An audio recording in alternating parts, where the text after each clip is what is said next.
Qui con noi Cristiano Curzi, mi può spiegare cos'ha di magico questa Vespa che attira sempre tante persone? Beh, cosa di magico, è un insetto metallico eccezionale ed è un orgoglio secondo me dell'ingegneria italiana. Noi siamo super appassionati ovviamente della Vespa e ha il bello che pur essendo vecchia è utilizzabilissima al giorno d'oggi.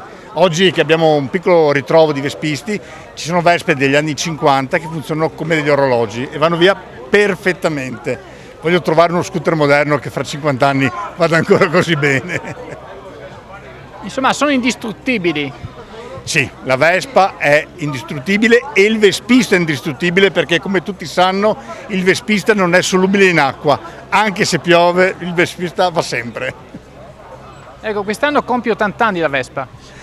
Oggi stiamo festeggiando tanti compleanni, c'è i 30 anni del gruppo 96 che ho organizzato questi giorni, gli 80 anni della Vespa e anche se non dovrei dirlo sono anche i 20 anni della Vespa automatica. Ecco, ricordiamo il nome del vostro club.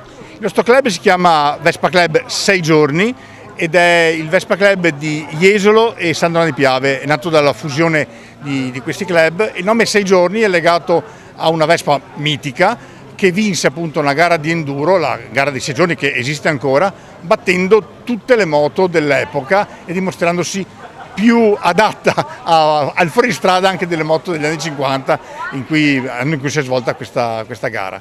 Adesso è un pezzo rarissimo, ha valore veramente inestimabile e noi lo ricordiamo col nome del club. Ringrazio molto e buon lavoro a tutti. Grazie a voi, buona giornata.